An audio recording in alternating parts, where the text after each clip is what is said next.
નમસ્કાર, spark today ન્યૂઝમાં આપનું સ્વાગત છે। ગઈકાલે જે યુદ્ધ વિરામ થયું, બંને દેશોએ સહમતિ દર્શાવી અને ત્યારબાદ જે પ્રકારે અમેરિકાના રાષ્ટ્રપતિએ જે મધ્યસ્થી કરીને તમામ બંને દેશો ભારત અને પાકિસ્તાન વચ્ચે આ યુદ્ધ વિરામ કરવામાં, ત્યારબાદ 3 કલાકની અંદર જ ફરી એક વખત પાકિસ્તાને જે કહેવાય છે કે નાપાક હરકત કરવામાં આવી હતી। ત્યારે આ અંગે વધુ વાતચીત કરવા માટે આપણી સાથે નિવૃત્ત कर्नल છે અમૃતલાલ મકવાણા, તેમની સાથે सीधा बात કરીશું। सर बताइए किस तरह से देख रहे हैं, जिस तरह से कल युद्ध विराम हुआ तो उसके बाद फिर से पाकिस्तान ने नापाक हरकत की है, क्या कहोगे?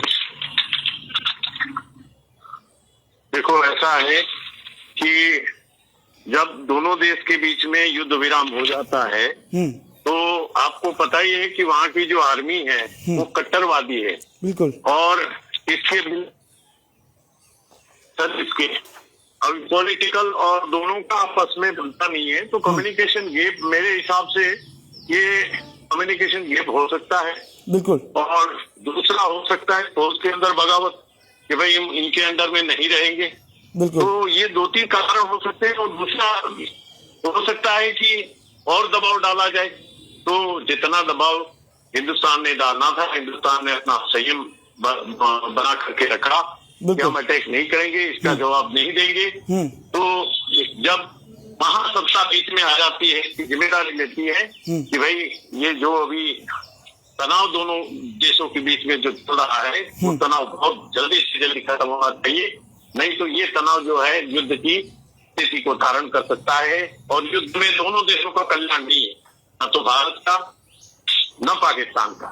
और युद्ध एक बार शुरू होने के बाद अंत कब होगा ये आप और हम नहीं बता सकते। ये दोनों देश जो है उसकी आर्थिक जो प्रगति है वो रुक जाएगी, हजारों लाखों निर्दोष लोगों की जाने जाएगी। बिल्कुल। तो उससे अच्छा है कि इस लड़ाई पर रोक लगा दी जाए।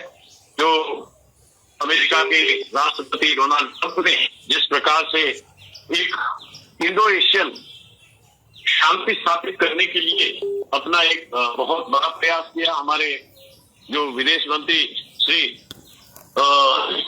उन्होंने जिस प्रकार से अमेरिका के विदेश मंत्री रूबियो से बात किया और फिर ये मैसेज उनके प्रेसिडेंट को गया और प्रेसिडेंट ने फिर प्रधानमंत्री शरीफ से बात किया और इसके बाद मोदी से बात करके इस समस्या का हल जो है युद्ध नहीं है और दोनों देश की इसमें नुकसान ही है।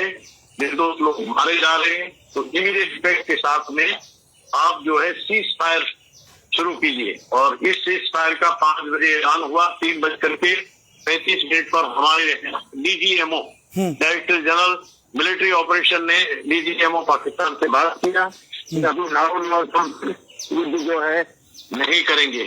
तो मैसेज पास होते होते रिटर्न में मैसेज भेजते सब जगह जाते हो सकता, 1-2 जगह जहाँ मैसेज जाना चाहिए वहाँ पे नहीं पहुंचा होगा, वो रिमोट एरिया के अंदर होगा जहाँ पे कम्युनिकेशन ना हो। ये भी हो सकता है ना, हर जगह टावर आपको नहीं पकड़ता है। बिल्कुल। और जब पहाड़ियों में नहीं पकड़ता है तो जब उसको नेटवर्क कम्युनिकेशन नहीं हुआ तो इसके बाद फिर शरीफ से बोल दिया कि नहीं अभी आगे फायरिंग नहीं होगी, तो इसके बाद फिर फायरिंग नहीं हुआ था। लेकिन मैं ऐसा बता रहा हूँ सर जी, लेकिन जिस तरह से पाकिस्तान ऐसी नापाक हरकतें कर रहा है तो उस पर विश्वास करना चाहिए भारतीय सेना ने, भारतीय सरकार के। विश्वास तो मैं तो ये कह रहा हूँ कि भाई को विश्वास नहीं करना चाहिए। आप तो दूर की बात करते हो। आजकल का जो जमाना है जिस हिसाब से आपका पड़ोसी देश आपके साथ किस प्रकार का कृत्य करता है और दुनिया को दिखाता है कि ये तो इंडिया ने किया, तो कभी भी हमें किसी का भरोसा या विश्वास, मैं तो ये कहता हूँ अमेरिका का विश्वास नहीं करना चाहिए, बिल्कुल रशिया का भी नहीं करना चाहिए। चलो इतने दशकों से हमारे, देखो वो हमारी मदद क्यों करना चाहते थे ये बताइए आप। कोई किसी की मदद क्यों करना चाहेगा? पड़ोसी आपकी क्यों मदद करे? उसमें उसका स्वार्थ दिखाई दे रहा है कि भाई हमारा सबसे बड़ा कस्टमर है दुनिया का, रशिया का 90% जो डिफेंस जितना जो प्रोडक्शन हो रहा है, जो वेपनरी हैं, लार्स हैं, एयरक्राफ्ट हैं, ये भारत रशिया के पास से खरीद रहा है। तो भारत इतना बड़ा देश जो है दुनिया का सबसे बड़ा देश होने के कारण रशिया को भी बताना पड़ता है वर्ल्ड को कि हम भारत का साथ देने के लिए तैयार है और उनके साथ खड़े। जी चाइना को भी, हाँ मकोना जी, जिस तरह से आप बता रहे कि रशिया को सामने आना चाहिए, जिस तरह से आपने देखा होगा कल जैसे 3 घंटे के अंदर ही पाकिस्तान ने जो नापाक हरकत की थी, उसके सामने ही चीन का एक मैसेज आया था कि हम पाकिस्तान के साथ है। भाई उसने संबंध रखना है क्यों नहीं? जब उसको पता लग गया कि अभी आगे लड़ाई होने वाली नहीं है और सीज फायर हो गया, ऐलान हो गया और इंटरनेशनल कम्युनिटी महासत्ता इसमें बीच में आ गई, तो फिर आगे प्रश्न कहाँ उठता है? वो तो फिर दिखावे के लिए उसने उसके साथ कस्टमरी करना है, पहले मना किया तो संबंध तो रखना है कि नहीं? करोड़ों अरबों रुपया जो उसने वहां सिपैक यानी कि चाइना पाकिस्तान कॉरिडोर के अंदर जो उन्होंने करोड़ों रुपये का फंड लगा रखा है, उनको चाहिए या नहीं चाहिए? बिल्कुल बिल्कुल। इसलिए संबंध तो रखना पड़ेगा, सपोर्ट तो बाहर ही देना ही पड़ेगा, उसको बोलेगा सपोर्ट करूंगा आपको। तो ऐसा आप नहीं बोल सकते किसी भी कंट्री को कभी मैं यहाँ इनको सपोर्ट करूँ। उस दिन अमेरिका ने मना करने के बावजूद भी हमने S-400 मिसाइल को खरीदा। क्यों?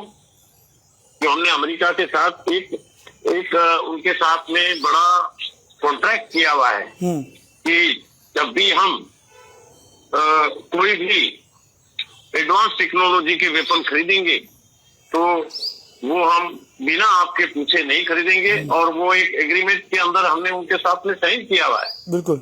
वो एग्रीमेंट का नाम मैं अभी भूल रहा हूँ।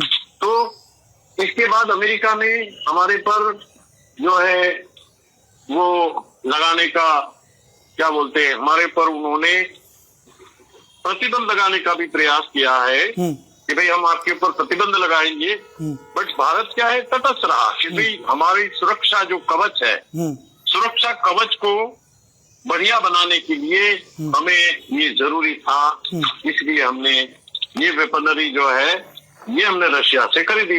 2018 में 35,000 करोड़ की लागत से ये वेपनरी हमें जरूरत थी, इसलिए हमने खरीदी।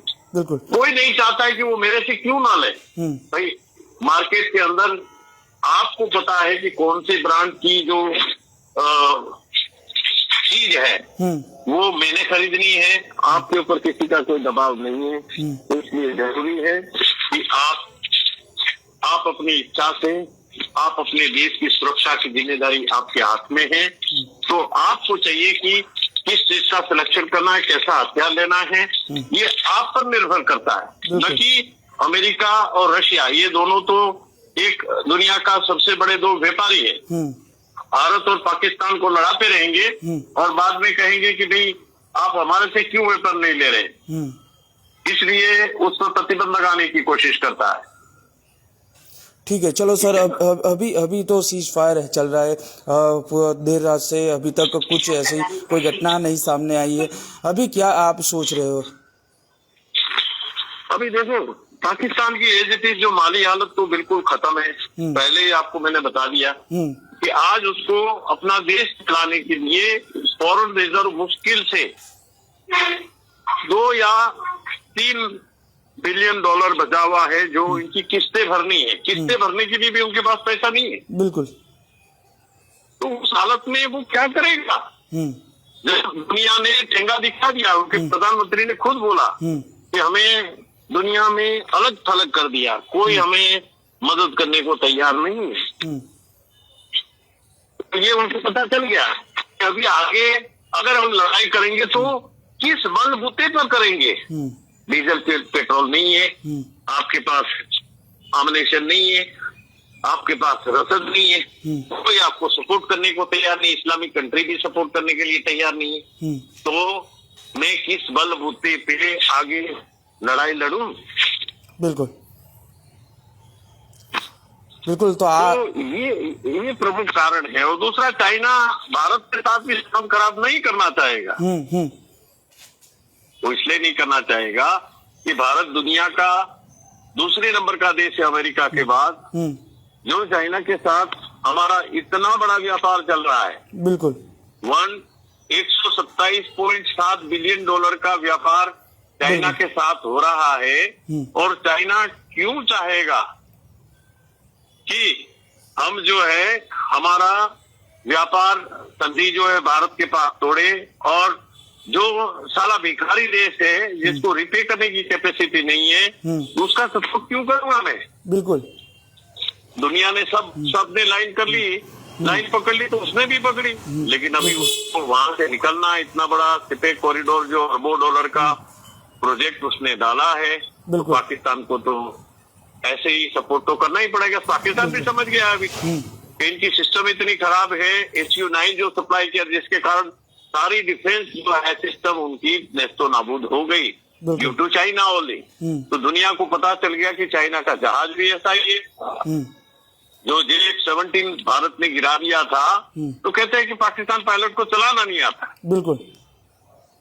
तो ये सारी चीजें जो है, इस चीज को देखते हुए ऐसा लग रहा है कि चाइना भी आज अंतर्राष्ट्रीय घेरे में आ गई है कि त्रासवाद जहाँ पे चल रहा है, जहाँ पे त्रासवाद की फैक्ट्री है, उग्रवाद की फैक्ट्री है, और अमेरिका भी इसको खेल रहा है। अमेरिका को भी इनका सपोर्ट चाहिए कि अगर कल दोनों देशों के साथ अमेरिका संबंध बनाना चाहेगा, बिल्कुल अंतर्राष्ट्रीय कूटनीति की दृष्टि से, कि कल को अगर चाइना पर अटैक करना है तो अमेरिका को पाकिस्तान के अंदर अपने एयरबेस बनाने पड़ेंगे, बिल्कुल भारत के अंदर अपने एयरबेस बनाने पड़ेंगे, बिल्कुल दोनों से संबंध रखना पड़ेगा। तो इसलिए उसने F-16 जो है दे रखा है पाकिस्तान को, लेकिन पाकिस्तान का F-16 भी हमने गिरा दिया। तो ये सारी चीजें जो हैं, इसको तो कोरिलेट करेंगे तो दोनों देशों को संयम रखने के अलावा दूसरा कोई बड़ा चीज नहीं है। अगर लड़ाई लड़नी है तो फिर तैयार हो जाओ हथियार खरीदने के लिए, जो पैसा है ही नहीं आपके पास। बिल्कुल। और हथियार खरीदने के लिए पैसा दुनिया का कोई भी देश आपको देने को तैयार नहीं है। तो उस कंडीशन में आप क्या करेंगे? आपको चुपचाप बैठने के अलावा दूसरा कोई चीज है ही नहीं। बिल्कुल। और आंतर युद्ध चल रहा है पाकिस्तान का। सबसे बड़ा अगर कोई कारण है तो गृह युद्ध छिड़ गया है। एक तरफ TTP ठोक रही, वहां से दनादन डोरन लाइन से उधर पख्तूनवा को आजाद करने के लिए, दूसरी तरफ से ELA ठोक रही यहाँ से।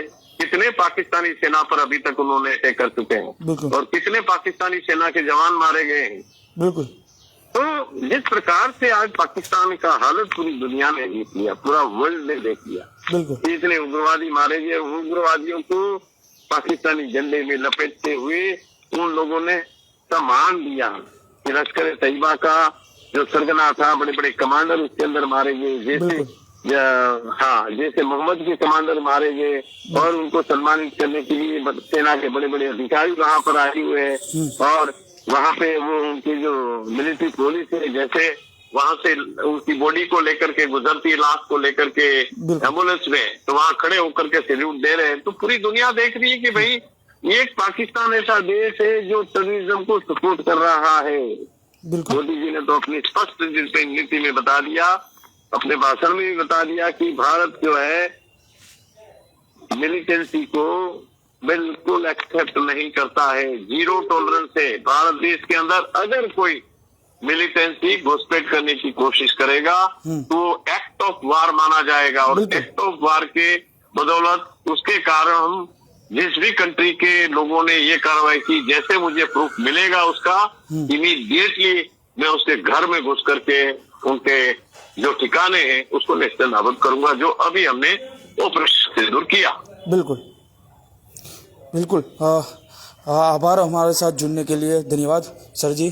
तो आ था નિવૃત્ત કર્નલ અમૃતલાલ મકવાણા સાહેબ, તેઓ સ્પષ્ટ કહી રહ્યા છે કે જે પ્રકારે ભારત અને પાકિસ્તાનની જો વાત છે, સાથે જે મહાસત્તાની વાત કરીએ તો મહાસત્તા અમેરિકાએ જે પ્રકારે મધ્યસ્થી કરે, ગમે ત્યારે પણ અમેરિકા સામે જ્યારે લડવાની વાત થાય તો બંને દેશો સાથે તે સંબંધ બનાવવા માટે આ પ્રકારના પગલાં ભરી રહ્યા છે, પરંતુ ચોક્કસથી જે પ્રકારે નાપાક હરકત પાકિસ્તાન કરી રહ્યું છે, અત્યારે ભારત સરકારે સંયમ જાળવ્યો છે, એટલે ચોક્કસથી કહી શકાય કે હવે આ પ્રકારની ઘટના ફરી એક વખત પાકિસ્તાન જો નહીં કરે, કારણ કે તેની પાસે ઊભું થવા માટે ફરી એક વખત પાકિસ્તાનને જે રોજિંદુ જે જીવન છે જીવવા માટે, તેને માટે આ જે પૈસાની જરૂર પડે એ પૈસાની જરૂર તે તેની પાસે નથી, એટલે તેને લઈને હવે તે શાંત પડી શકે છે। પરંતુ જો હવે ભારત જે પ્રકારે નાપાક પાકિસ્તાન જો પોતાની આવી હરકતો કર્યા કરશે તો ભારત પણ તે પ્રકારનો વળતો જવાબ તો આપશે જ। કેમેરામેન નિહાની સાથે Suraj Solanki, Spark Today News, Vadodara.